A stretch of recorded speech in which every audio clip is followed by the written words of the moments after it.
excited to be talking with you and talking to you about National Geographic and our book program. So welcome. Again, that is me up in the corner. Oh, I think I was about 5 years old. And then my little clown's right there. We all look a little bit different now, a little bit older. But this is how I like to think of myself and think of them when I'm working on marketing books. I like to get into the mind of kids, and it sort of helps me think about fun things to do and bright colors that kids enjoy and things like that. So I thought it was appropriate, since I'm speaking to a bunch of moms, to show how I like to think about marketing to moms. So this is how National Geographic looked when we were founded on January 13th, 1888. We just celebrated our 125th anniversary, and we've changed quite a bit since this, when we were a group of gray-bearded men, very distinguished, very serious men standing outside of our first headquarters. And today we look just a little bit different. We are explorers and innovators. We are adventurers, dreamers. We tell stories in every way imaginable. We travel the world. And as you can see, we're much more diverse. We're much younger. I didn't put all the pictures in here. There are still some gray-bearded men in here. But the story is that National Geographic has evolved over the last 125 years in not only the way we cover the world, but in how we present the world to you. We nurture and empower the most innovative scientists, explorers, and storytellers. National Geographic has offered more than 11,000 research and exploration grants for scientists and explorers all around the world. We enlighten and entertain global audiences through our Speakers Bureau and through our National Geographic Live program, things that I'll tell you about in a moment. And hopefully we ignite the spirit of curiosity and exploration so that we can create lifelong learners in everyone, in you and in me. We believe in the power of science, exploration, and storytelling to change the world. Now, this is probably how you think of us right now. Many of you, I hope, are very familiar with our flagship Yellow Border magazine. We affectionately call it the Big Magazine here. And we certainly are that. That is very much our identity, and we're very proud of it. It has been with us since day one. It didn't look quite like this at the time. It was a rather serious-looking brown journal with lots of text in it and no pictures, believe it or not. In fact, when our second president decided to introduce pictures to the magazine, several of the board members threatened to quit. They were so scandalized by the idea. And yet today we're certainly known for our photographs, among other things. So this is how you know us, but you may not know that we actually have 6 other magazines in addition to National Geographic, including 3 age-appropriate classroom magazines that reach more than 2 million students a year, as well as our award-winning National Geographic Kids magazine and Little Kids magazine. So we publish lots of magazines. We also publish books for adults in a wide range of topics and formats. I've shown here some of our gorgeous gift books that we have for this holiday season, just to get you in the mood for early holiday shopping. But we, as you see, have atlases. We're the leader in atlases in the country, and not surprising since we've been traveling the world for 125 years. We have beautiful photographic books. Travel books are certainly something that we do quite a bit. And then we have some sort of interesting little gift books that are more specialty items that we've also included in the mix. So it's grown quite a bit over the years. We also publish books for kids. Now, I don't expect you to be able to distinguish all these books right now. I'll talk about some of them a little bit more later, but I just wanted to give you a sense of the scope and just the range. And we love to do slides like this because it makes us so happy to see all these colorful images and animals and things that we know kids love. And we also do quite a bit more. This slide just shows sort of the scope of everything that National Geographic does, our methods of storytelling. Not only our magazines, but we also have 2 international television channels, the National Geographic Channel and Nat Geo Wild. I've already mentioned our books. We also have immersive entertainment with large format and feature films and experiences that you can have in 3D in parts of the world. We produce maps. We've been a leader in cartography for more than 100 years. We also have events. We have a National Geographic Live lecture program. We do traveling exhibitions, and we do have a speakers bureau. Going around to the left side, we do expeditions. These are amazing trips that we curate for people to places all around the world, and they're accompanied by a National Geographic expert who talks about the place and adds culture and history to the experience. In education, we have a curriculum that we've developed. We also have our Geographic Bee, which you may be familiar with, that up until very recently was hosted by Alex Trebek. We are quite busy on mobile with apps and gaming. Of course, we have a website, nationalgeographic.com. We also have a traveler, and we have a very robust kids website that I'll show you in a little bit. And we're huge on social media. So this is how we get our message out after we've gathered everything that we gather every day. And just to give you a sense of who we reach, 640 million people worldwide each month through all these different channels. Again, I don't expect you to absorb all of this, but suffice it to say that we have millions of people visiting each of our websites, reading our magazines. We have more than 31 million likes on Facebook, so we're very much into the social space. We are into Twitter, YouTube, and Instagram as well. The National Geographic magazine is published in 41 local language editions around the world in 37 languages, and we also have 16 local language editions of the National Geographic Kids magazine. Our channel reaches 85 million households in the U.S., and that's 413 million households globally. So we're happy to say that around the world, millions and millions of people are being touched by some National Geographic message at some point and through some medium, and we hope that includes you. Do you need a break? I think after those slides, we both need a little bit of a breather. So I have to tell you that you might just see little cute pictures like this pop up periodically in my presentation. I can't help it. It's just what we do in kids marketing. Something to make you smile. Okay. And the other reason to give you a break now is because I'm going to start talking about kids, getting into the colorful part of the presentation.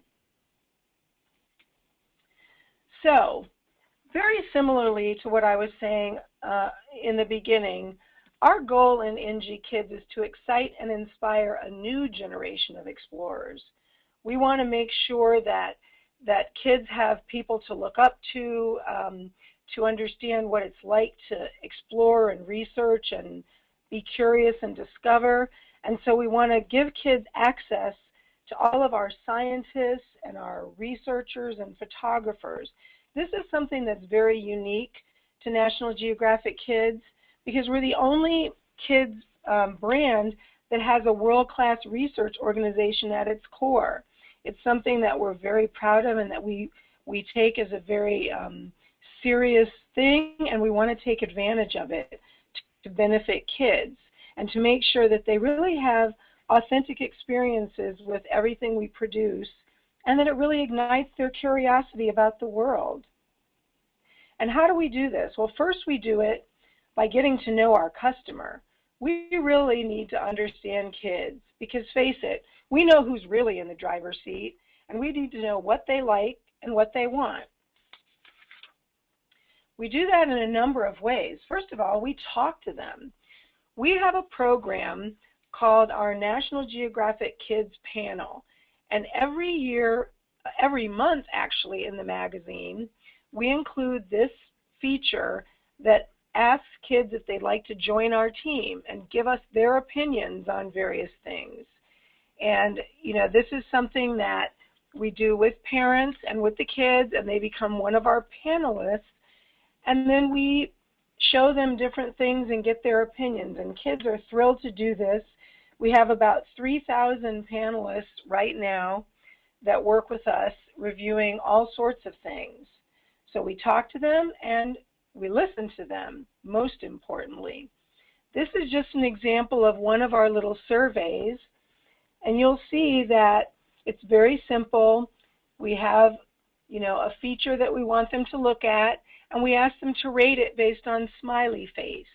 So they either love it, which is a great big smile, or I don't like it, which is a bit of a frown, or something in between.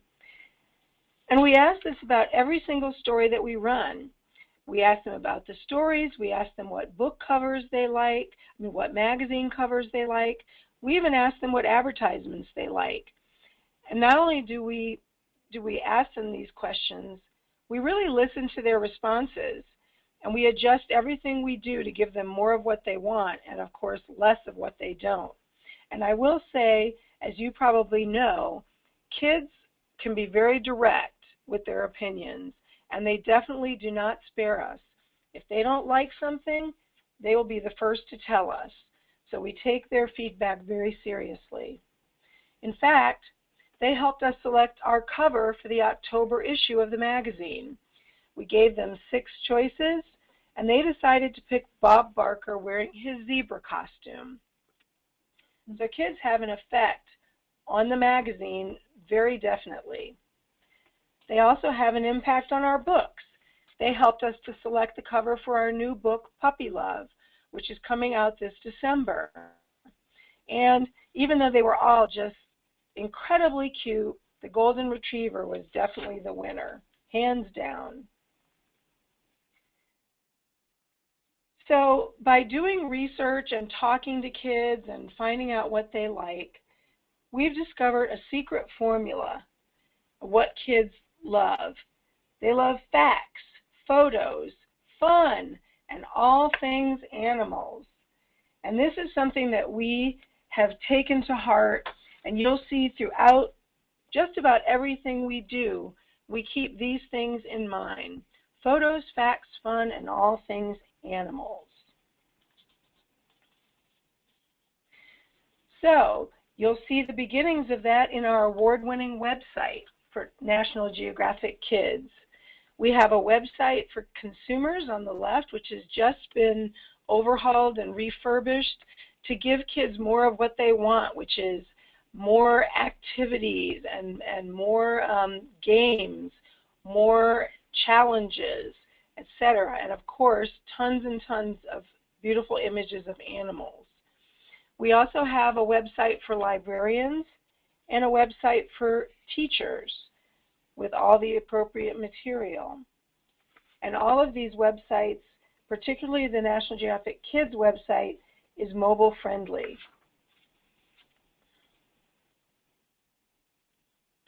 We also have our over-the-top kids nonfiction channel, which is something that we've just recently launched.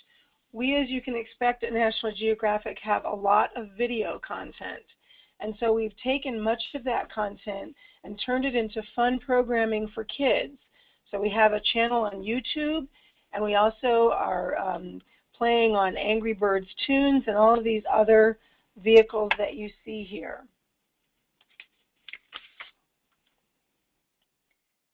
In addition, we have school-based experiences for kids.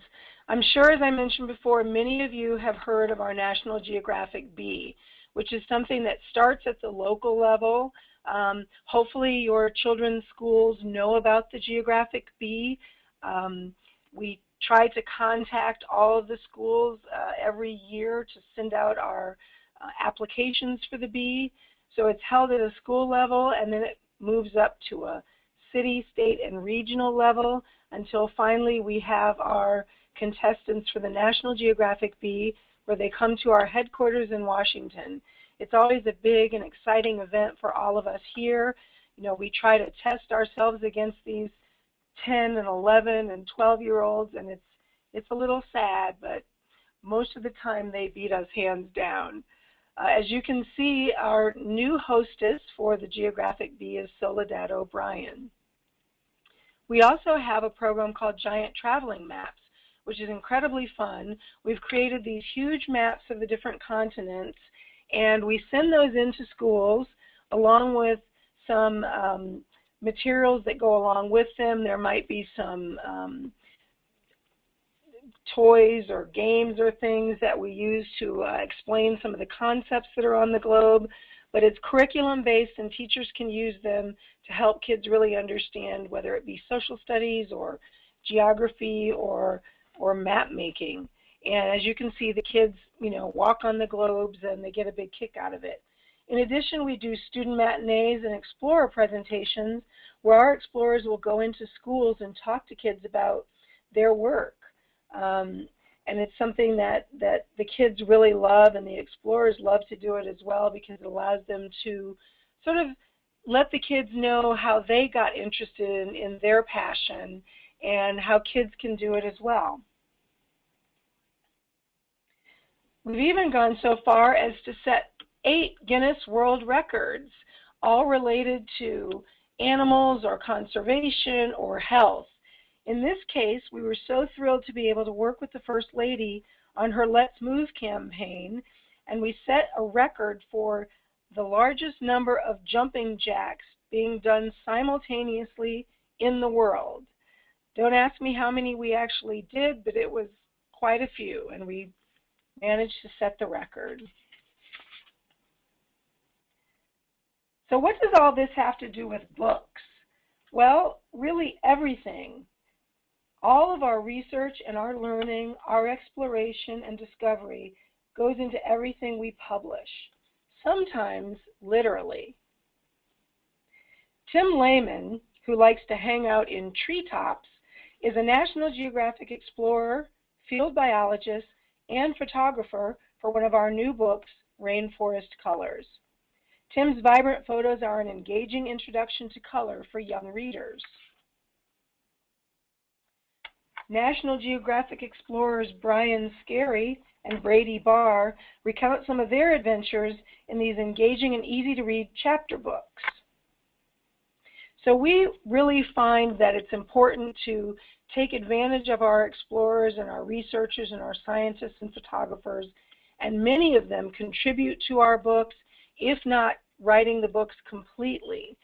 So not only are they going out and talking to kids in schools, doing lectures here at Geographic, but they're actually putting their words and their experiences into the books that we publish, which we feel is so important and is such an important facet of our program. So I'm showing you some chapter books. Let me go back to show you our nonfiction leveled readers. This is a program that we are so proud of. We know how important reading is, and getting kids started reading, you know, when they show the interest, and really helping them along with reading at a leveled way. And this is just a smattering of our nonfiction leveled readers. We know that parents have a lot of choice in readers. There are a lot of readers out there that are licensed characters and fiction readers. But as far as nonfiction readers go, we're thrilled to be at the forefront of that. And this is certainly important as schools now are emphasizing the importance of reading nonfiction for, you know, later success in college and life. We now have more than 65 titles in our Level Readers series and growing every single month. So it's not enough just to provide fantastic books for kids to read. We decided that we had to create something special to get them excited about reading and to make them want to read more. So we created our Super Readers program. Super Reading makes reading fun for kids no matter what their reading level, and it's quite simple. They go onto our website. The web address is below, which is kids.nationalgeographic.com/superreaders. And once there, they can watch the video, which has lots of cute little animals explaining how the program works. And in a nutshell, they download a poster based on the level of the books they're reading, and they use that poster to chart their progress. As kids read a book, they check it off their poster, which, as we all know, kids love instant gratification, and it makes them feel good to look on the wall and see how many books they've read.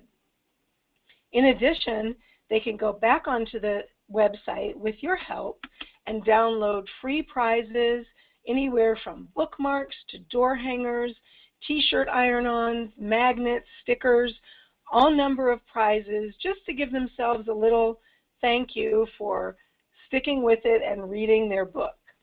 There's also activities on there, anywhere from mazes to matching games to dots, coloring pages, all sorts of activities to keep them interested and engaged with the books. All of these items are downloadable for free from our website, and they're very easy to print with a color printer using regular sticker paper or transfer paper that you can get at any office supply store.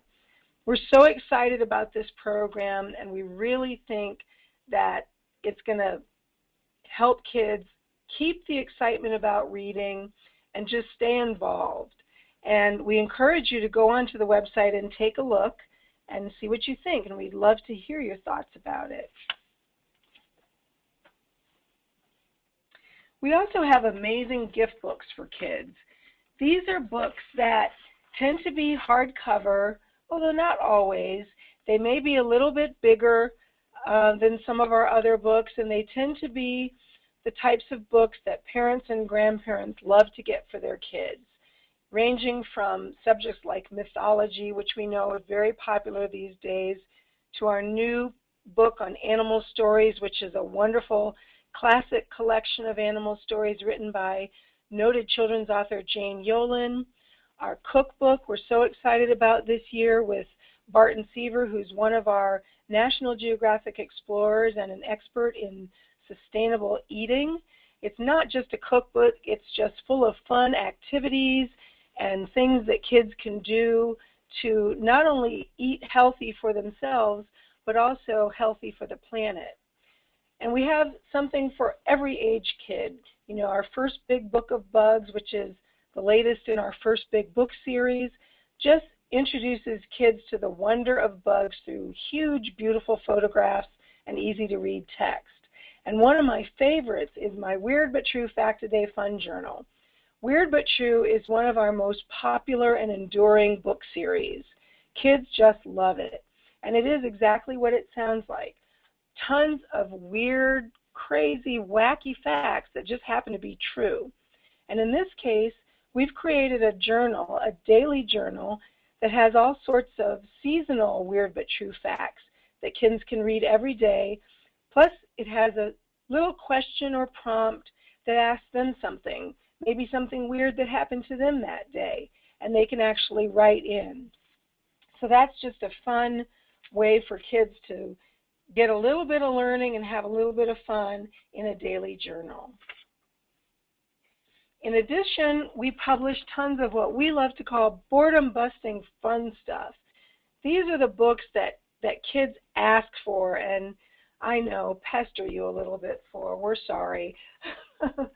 They are our, sticker books that have 1,000 stickers in them, our 125 true stories of amazing pets, our funny fill-ins, which are wonderful little storybooks where kids fill in the words, and when they're finished filling in the entire book, they have a full story. Each of them has a theme, as you see, My Dinosaur Adventure or My Backyard Adventure. And these books, unlike any others that you've seen, are full color inside. So they just make for beautiful little inexpensive gifts. We also have our Explore My World series, which is a new little picture book for the little kids.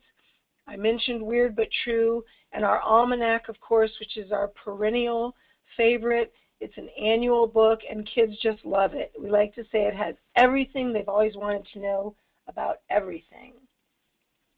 And that, in a nutshell, is a bit about National Geographic, our everything that we offer, our book program, and most importantly for we moms, the children's book program and how we reach children. Now, before I move on to taking your questions, I do want to mention that I'm very excited. We're about to embark on our second National Geographic Kids Holiday Book Boutique with Moms Meet. You helped us to inaugurate this program last year. It's a sampling program of many of our gift and holiday books, and we are doing it again this year. The invitations have already gone out. You may have seen them. So we're hoping that for any of you who are applying and any of you who are accepted to host one of our programs, thank you so much. We're thrilled that you're doing it, and we hope that the program goes extremely well. And now I am happy to take whatever questions you may have. Okay, great. Well, thanks so much, Ruth. That was an awesome presentation. We have a lot of great questions coming in. So the first question we have is, what is your favorite thing about working for National Geographic? Oh, wow. That's a tough one, but I have to say that, you know, I've worked in a number of different areas with books. I started off with adult books. I did our direct response adult books program. I did some of our direct response kids programs. I have to say that I absolutely love working in kids' books. Marketing to kids is just so much fun. If you couldn't tell by the fact that I love to put little silly pictures in, we love to use alliteration when we're doing marketing. We love to use puns and silly things in marketing, all the types of things that we know kids love. And it's just, it's an amazingly fun way to sort of express our mission to kids. You know, at the heart of everything we do, we really want to inspire kids to care about the planet and to be curious and to, you know, realize that they too can be explorers in their own way. And that's just immensely gratifying and exciting every day. Okay, great. Thanks for going into detail on that. So we have another question from a mom ambassador. I'm wondering how National Geographic comes up with the concepts for their children's books.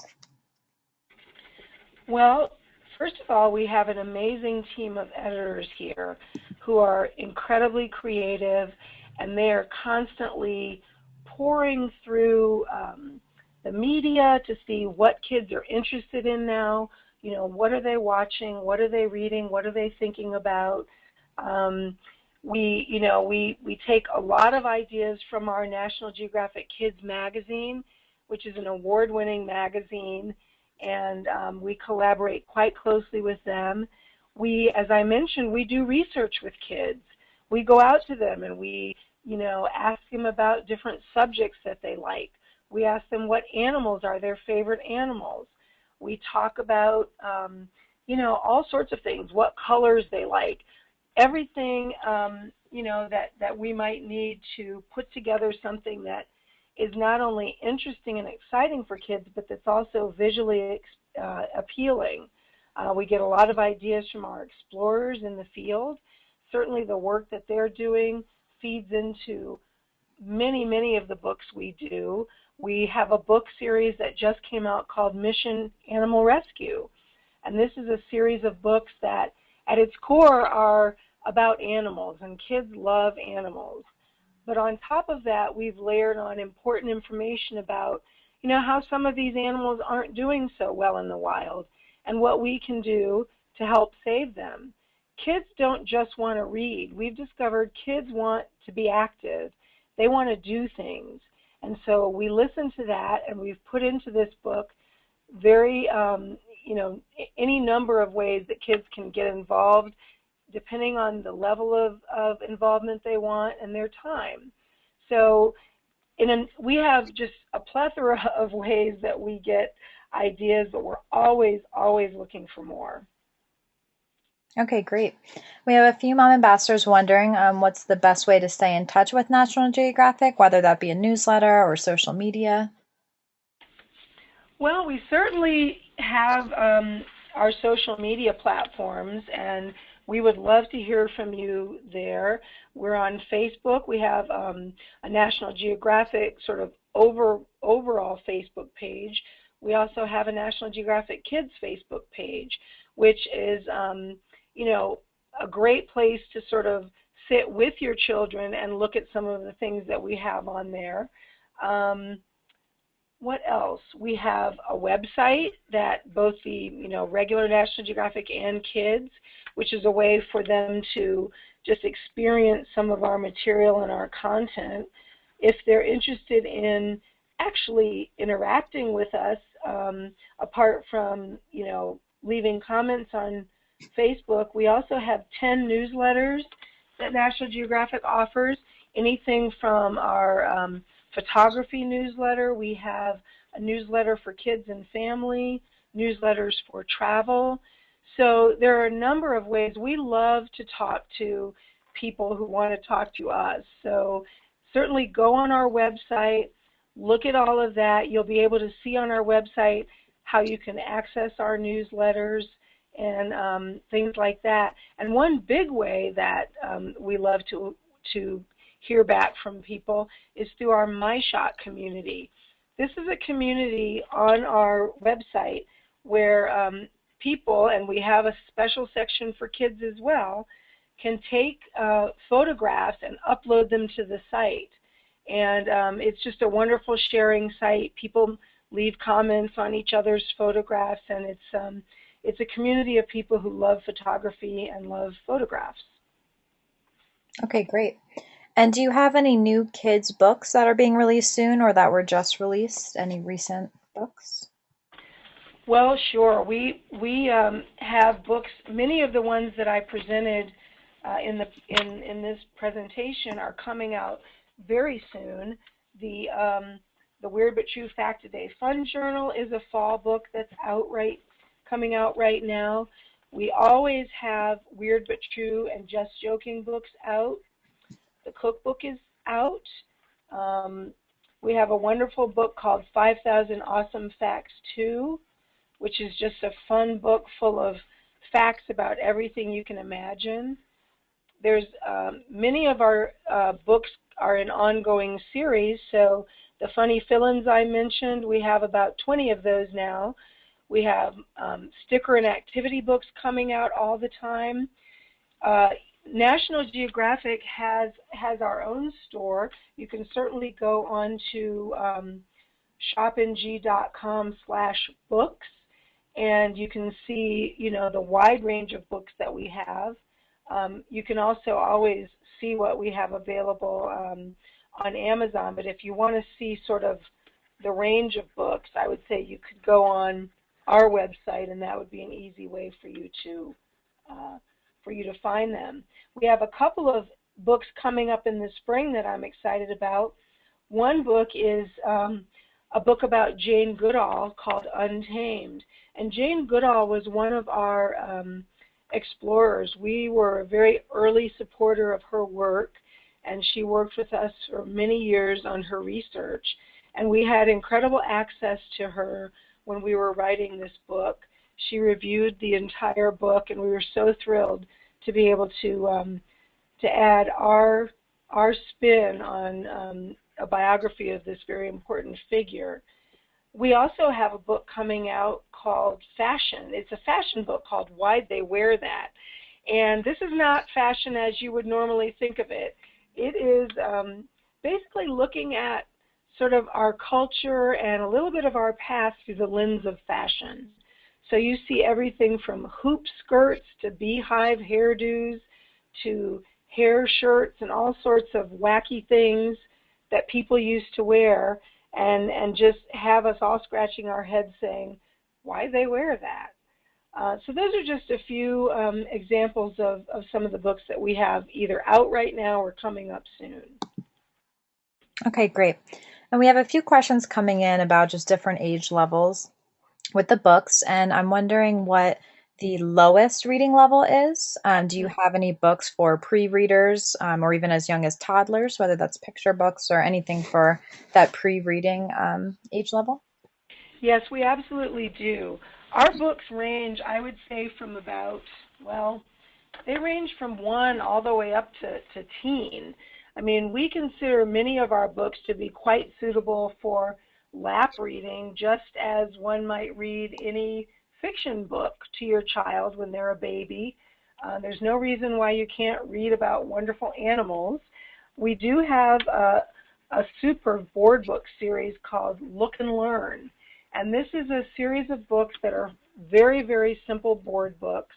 And the idea here is that you look at a picture of something, perhaps it's a picture of a butterfly, and you learn about the butterfly, you see it up close, and then you turn the page, and in the next picture, you might see the butterfly in the context of a scene in a meadow with some flowers. So the idea is you look and then you learn, so it reinforces the concept. These were developed, as all of our books, with education specialists, in this case, early learning specialists. So that's one example of our very youngest books. We have a new series called Explore My World, which is for, ages about 3 to 7. And those are also very simple picture books. These are not board books, but they're also very simple language. And all of our books have, multiple elements. They'll have a beautiful photograph, of course. They'll have some simple tests, and then they often will have a little fact about the animal or some other thing which adds a little learning element. And many of them also have helpful hints in the back for parents in terms of using the books with their kids. So we start very young. I would like to say that our sweet spot is really around ages 8 to 12, where we have most of our, of our books in that range. But again, depending on the child, that can go a little bit lower in reading or a little bit higher. And I did want to go back and mention, I said we started at about age 1, but I take that back. We actually have a gorgeous book that we just brought out this year called Welcome to the World, a keepsake baby book. And this is a book that we all just fell in love with as we were putting it together. It's not like any baby book you've ever seen. It's not all pastels and pinks and greens. It is gorgeous, full color photography of nature and animals. It really welcomes the child into the world that they're entering. And in addition to the amazing photographs, there are inspirational quotes, poems, wonderful little sayings that are all about, welcoming the child and different aspects of the first years of life. And of course, there are spots in there for you to write down all the milestones that are important when you have a new child. So we actually start before the child is even born, and then we move through the different ages. And I know I did mention our Leveled Readers series. In that series, we do have pre-reading books for kids who are just getting interested in reading. And these are books that are very simple and that they can read with their parent. And then we have levels 1, 2, and 3, which takes you up through the different levels of their ability to read. And that once they graduate out of level 3, they can move on to our chapter books. And one thing I'm excited to say, giving you a little sneak peek, is that we are about to launch a series of co-readers, you and me readers. So those will also be coming into our leveled reading series in the very near future. Okay, great. Very exciting. Thanks for sharing with us. We have a few mom ambassadors. I'm excited to hear about just your magazine in general, your National Geographic Kids magazine, and wondering how they can subscribe. Mm-hmm. Well, there's definitely subscription opportunities when you go on our website. If you go on the website, there will be probably you will see something at the top of the page that may even say magazines, in which case if you click on that, you can go easily to the page. That should be on both the regular National Geographic website and the kids' website. If you don't happen to see a specific ad, you can look on any of the navigation bars to click where it says magazines.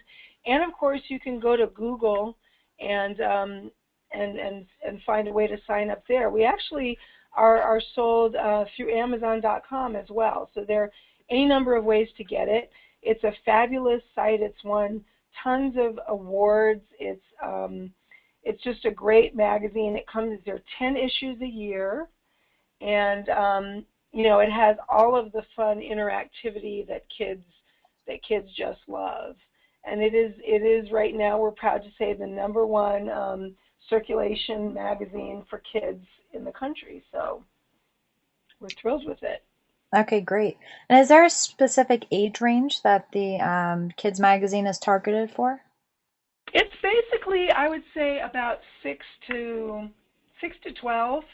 Again, it's sort of like our books. There's kind of a sweet spot in the middle, but certainly, kids at a young age can find a lot of things to enjoy in the magazine. We periodically insert animal cards in the magazine, which the kids love, and these are little, perforated cards that they can tear out and trade. There are all kinds of games and activities in there, and then of course there's always the huge and wonderful pictures of animals. So if a parent wanted to sort of read the magazine with their child, they could go a little bit younger, and certainly kids who are interested in animals and science and some of the other things in the magazine can go a little bit older. But I do want to point out that we also have a little kids magazine, which is really perfect for ages 3 to 6. Okay, great. Very good information. We have a few mom ambassadors curious and excited about the research panel, the kids research panel you were speaking about earlier. And they were wondering how their kids could possibly join the panel and if there's any age requirements, or if you could just give some more information about that. Okay. There are no real age requirements except for, I guess, the ability to be able to sit at the computer, and that could certainly be done with mom or dad, and to be able to absorb the information that we're asking and give their opinion.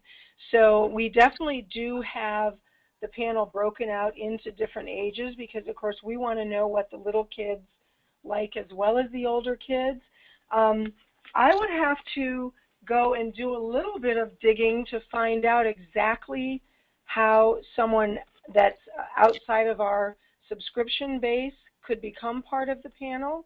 I believe that most of them right now are kids that are subscribers to the magazine, so we already have easy access to the information in order to send out our invitations for the panel. And as I mentioned, the invitation goes out monthly in the magazine. A lot of the questions that we ask, of course, are about the magazine. And so it may be hard for kids that aren't subscribers to really be able to participate. But, I'm not sure beyond that if there's a way for people that aren't subscribers to find out. But I can look into that and maybe provide that information to the folks at Moms Meet, and there may be some way to get that information out to you. Sure. Yep, that sounds great. And then we have a few questions regarding homeschooling, a few homeschooling moms who are on the call right now, and just wondering if your books are typically used by homeschooling moms. Well, I have to say that many of our books are used by homeschooling moms, And one of the reasons for that is that in many cases we create educator guides for working with the books. Now, a lot of these are for some of the books that are on some single subjects, like some of our reference books we have created teachers guides for, or some of our history books we've created teachers guides for. And these are just really helpful resources that provide exercises, sort of ask questions that the teacher, in this case the parent, may want to ask with their kids. So these are materials that that we have offered, and are usually, right now they're offered on our library site.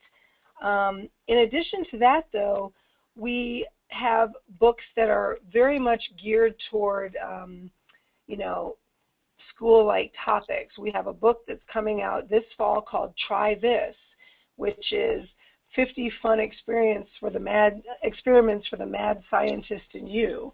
And you really don't have to be a mad scientist, you just have to be interested in science. All of the experiments in the book are correlated to the next generation science standards.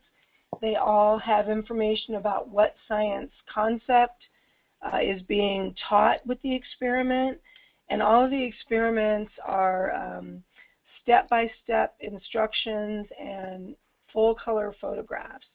So that's just an example of a book that's perfectly geared toward homeschooling, and particularly because all of the experiments really use materials that you probably readily have at home. We're not talking about requiring any special ingredients or materials. So it's designed to make science easy and fun for kids. So there's any number of books like that that we have on our list. If you you know, go through and sort of flip through some of the books, you can see the type of content that's in there. And as I said, it's always layered content. We want kids to have fun, but there's always a lot of good, solid nonfiction facts and information in there. Okay, great. Thanks for all that information. We have a question from a mom ambassador wondering that since you're a mom yourself, if you have any personal suggestions for getting your kids excited for reading? Well, I mean, one of the things that I did, as I'm sure many of us do, is I just read a lot to my kids when they were little. And even as they were getting older, I think sometimes moms think once kids are able to read by themselves that they don't have to read to them anymore. But my kids just loved when we would sit together and read, even though they were perfectly capable of reading it themselves. In fact, at times, they would even say, "Mom, you skipped a word." And I would have to sort of shoo them off and say, "I'm supposed to be reading." But I think just making reading an enjoyable family activity is one of the ways that I encourage them to read. And also being a good role model. They see me reading all of the time, and they know that, you know, reading is something that's worthwhile and enjoyable and just has lots of benefits. So I think those are things that are helpful. You know, we have a lot of books on our list that we've sort of designed, if you will, for co-reading, you know, reading with your children or reading to your children. The Animal Stories book that I mentioned earlier is just a beautiful picture book, which it sort of just begs for you to sort of curl up in a rocking chair with your child or on the couch and read with them. So so that's something that I continue to do even as my kids got older. The other suggestion that I would have is, you know, if you have reluctant readers in your family, that it's important to just sort of find the type of book that can appeal to that reader. And that's why a lot of our books have, you know, lots of action on the page. They have, you know, a picture. They have a little block of text that's easy to absorb. They may have another element that might be a little funny joke or a weird but true fact about an animal. They're very accessible for reluctant readers. You know, the last thing a reluctant reader wants is to sit down and see page after page of just words that, can seem daunting. So I think in order to get those kids excited about reading, trying a book that has different elements and they can read, little bits at a time and dip in and dip out, I think, can be very useful. And once they sort of get hooked on reading, then, they can go to the books that have fewer images and, more words. But by that point, they've really built their confidence in their ability to sort of absorb the information and enjoy it. Okay, great. Those are great suggestions. Well, thank you so much, Ruth. That was such a great presentation, and thanks for answering everyone's questions today. Do you have any closing thoughts before we wrap up? Well, I do just want to say thank you so very much for attending. I love nothing better than talking about our books and our programs, and I just know as a mom myself that, there's so many things out there that kids can be doing and that kids have at their disposal. And I just think, learning about the world and appreciating the world and nature and animals are so important for kids. And reading books and watching curated television programs and just taking advantage of all the things that National Geographic has to offer, I think can be so helpful. It's something that I did even before I worked at National Geographic.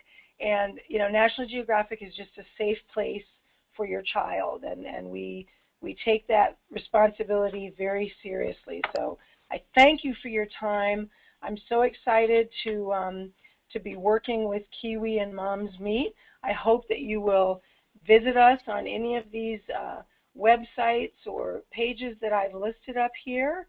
And just all I can say again is thank you. Okay, great. Well, everyone attending, thank you again for your time. And to the Mom Ambassadors who will be participating in the National Geographic Holiday Book Boutique, we look forward to your future feedback. So we're going to go ahead and log off now. Have a great day, everyone.